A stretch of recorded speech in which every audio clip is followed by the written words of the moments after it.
I think what's being overlooked is they have now allowed 120 points in their last 4 games. That defense, which we said was improved, it is improved because the bar was so low with Joe Barry. Right. But, I mean, I kind of saw it on the first play. The only reason the Cowboys didn't do more is they kept shooting themselves in the foot with penalties. Well, it also points out the loss of Jonathan Allen to that defensive line is devastating. I mean, you saw it on the very first play. They can't sustain it. Because they benefited either, who's been huge for them. They benefited by a fumble on the very first play. But on that very first play, you saw, Zeke went for 4 or 5 yards right there, and he was going to pretty much do that throughout the game. He went for 5 yards every time he touched it. And the only thing that really shut them down was penalties. Look, they weren't good enough. Yeah, but it's all true. They weren't good enough. It's all true. The better team won.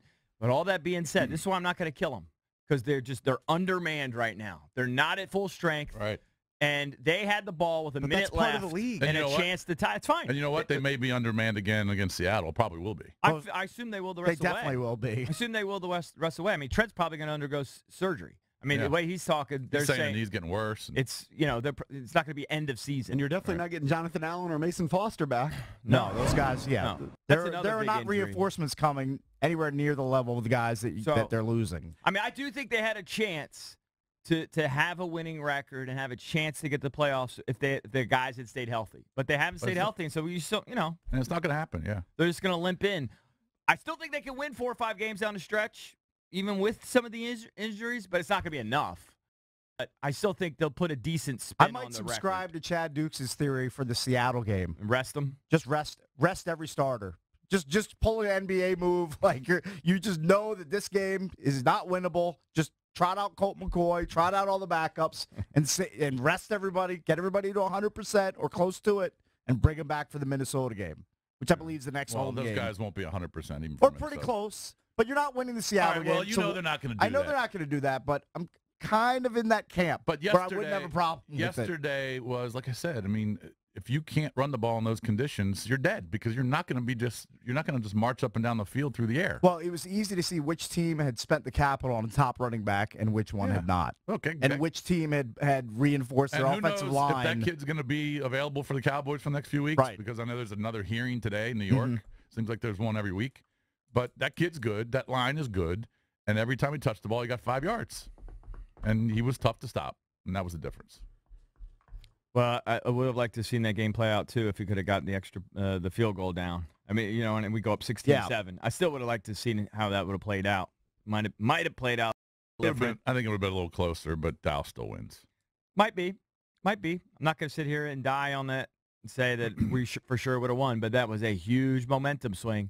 It is what it is. This team has been devastated with injuries. Devastated with injuries and guys that haven't performed. No doubt. That's a big part of it. Guys just not performing. I wish we could play the tape of what we were saying about the receivers. The expectation was there was going to be maybe a little drop-off without Deshaun Jackson and Pierre Garçon. Oh, I thought it would be minor at worst.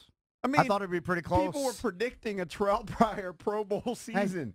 They're getting nothing out of those guys. Absolutely nothing. And we were talking about this on Redskins Overtime last night. Because as I was driving to NBC Sports Washington yesterday to do the show, I was listening to callers talk to Chris Russell and blame Jay Gruden.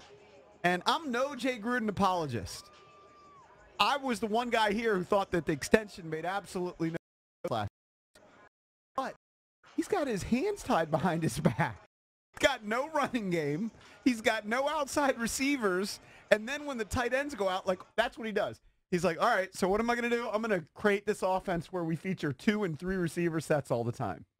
Well, that's then why, all of a sudden he couldn't do that. That's why at the end of that game you saw Gruden give Kirk the handshake, because that was a handshake of, you know what, we did all we could. Yeah, we did what we could with the resources that we had available. I mean, when do you ever see that? You realize early in the game, what team does this? They ran a 4-receiver look very early in the game in the first quarter. I was still at Tyson's Beer Garden. I think it was their second drive. And I looked because I wanted to see, is Josh Doxson there? And he wasn't. I was looking, is Terrell Pryor there? He wasn't. So they had 4 guys with an empty backfield. They put Chris Thompson out there. Mm-hmm. They had he's their best receiver. Why wouldn't you put your best receiver out there? Ryan Grant and Jameson Crowder. Well, what team does this? But they did play Doxson and Pryor together. Because they had to. Yeah. He had to scrap Well, that was a to say quarter of because his you were offense. saying last week, why don't they play them together? Well, they did. They didn't do anything, but they played them together. Not a lot, too. because, I mean, Pryor was only targeted one time. Oh yeah. Well, Doxson was targeted one time. I think Maybe three times. maybe No, two he or was three. targeted 3. He had 3 targets. Or he had Three. one catch. Yeah. He had 1 catch, 1 drop. I don't know. I can't remember. But they the were third. still on the field at the same time. But The doesn't other matter. one, yeah, I mean, They're maybe a ghosts. high ball. a They're few ghosts. times. Look, I actually think they're competing pretty well considering where they are. They're pretty handcuffed. And there's no doubt that Pryor has been a disappointment, Dox has been a disappointment, and the lack of a running game has been a disappointment. But yet, all that being said, they do find a way to kind of move the chains. I mean, I agree. The stats are pretty similar, other than rushing yards for Zeke Elliott, like in terms of like total yards, first downs, all that. I mean, Jay has done, I almost think, a miraculous job just getting something out of nothing. I agree. That's why I said I don't put this on Jay Gruden. I found a lot of callers as I was driving in listening to Chris Russell last night pummeling Jay Gruden.